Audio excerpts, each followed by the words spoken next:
La jungle urbaine. La nuit blanche et techno de Châtillon avait laissé quelques séquelles. Je m'étais réveillé avec des crises de bâillement, les yeux rougis par la fatigue accumulée. Hier, je ne m'étais pas endormi. Je m'étais effondré en état de mort cérébrale. La preuve, je n'ai fait aucun rêve. Finalement, le mauvais lit grinçant de ma chambre fut un vrai pullman, vu la prestation du camping de la veille. Ce foyer me laissera un souvenir mitigé entre solitude choisie et isolement au milieu des autres. Nul besoin de réveil ce matin, vu le branle-bas de combat des travailleurs partant sur les chantiers dès 6 heures. On parle peu le français ici. Les langues slaves, arabes, asiatiques et les dialectes africains se mêlent et s'interpellent. Je me sens vraiment étranger et presque coupable d'être l'oisif de passage en randonnée. Mes préoccupations de pèlerin en retraite me semblent indécentes au milieu de tous ces visages marqués par l'exil. Je quitte au plus vite cet endroit, incognito, sans demander mon reste et un peu frustré de n'avoir pu communiquer avec personne. Le guide à la main, j'hésite encore au premier carrefour. Bienvenue sur la voie des Plantagenets. Perdu, désorienté, en pleine heure de pointe des embauches, je me tape 3 kilomètres de boulevard périphérique bondé. Au passage des abribus, je fais figure d'extraterrestre. Short, godillot, chapeau style explorateur, charrette, bâton de marche. Pour l'atypisme, c'est réussi. Je fais vraiment tâche dans ce paysage urbain. Les gens ont des allures tristes ou résignées sur les trottoirs. Le travail est ici une torture. C'est le mal du siècle.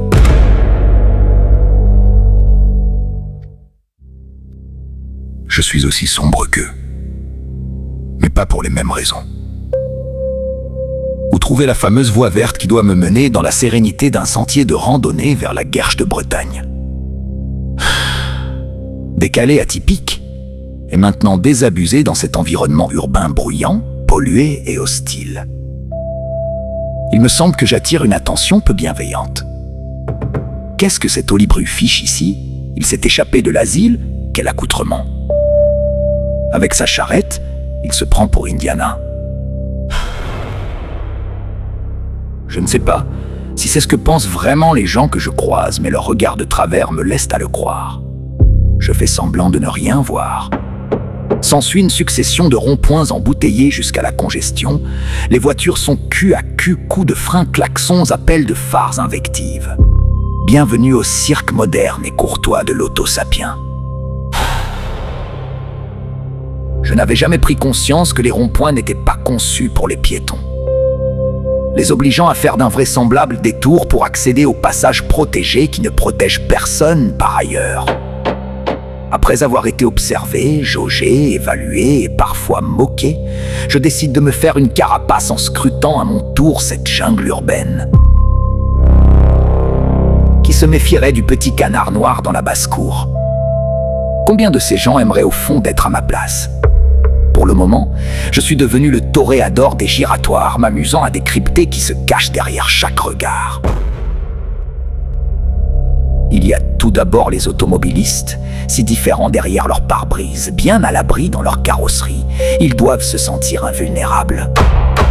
C'est pourtant une illusoire protection qu'une boîte sur roulette pouvant à tout moment devenir leur cercueil. Je perçois les subtiles nuances qui vont vite m'apprendre à prévoir le type de prédation qu'ils me réservent. Première catégorie, les pressés. Lever 5 minutes trop tard pour conduire les gosses à l'école ou embaucher. Seconde catégorie, les condamnés, qui vont boulot comme on monte à l'échafaud et en veulent au monde entier. Troisième catégorie, les intoxiqués, qui fument, téléphonent, textotent et se ruinent les oreilles avec le caisson de basse poussé au maximum. Quatrième catégorie, les agressifs chroniques. Le style, je ne tolère personne devant moi, la route m'appartient. Cinquième catégorie, les pires, les distraits, qui n'ont pas vu le stop, le feu, le passage clouté, le cycliste et, accessoirement, moi.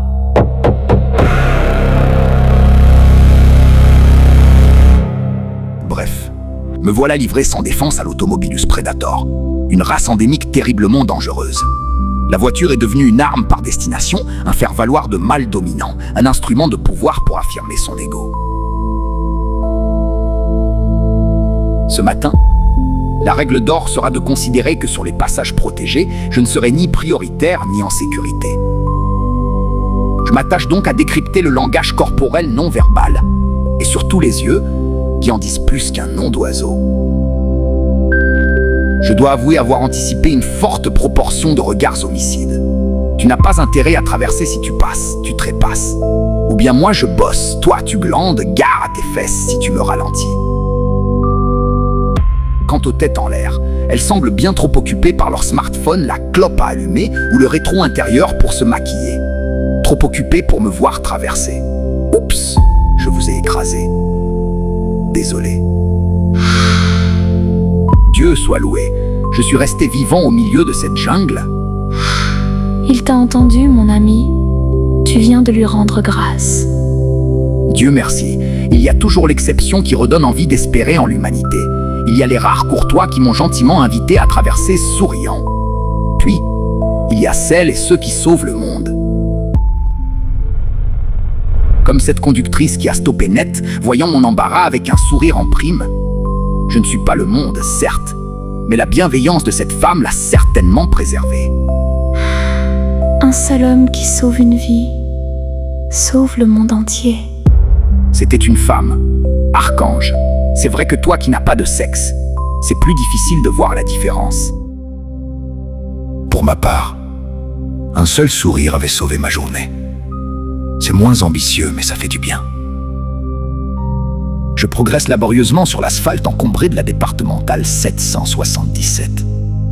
Aucune flèche, aucune balise, aucun signe, j'acquiers rien. J'interpelle un jogger. C'est un jeune retraité de la SNCF. Salut, moi, c'est Marcel, et toi? Tu sembles paumé, Michel.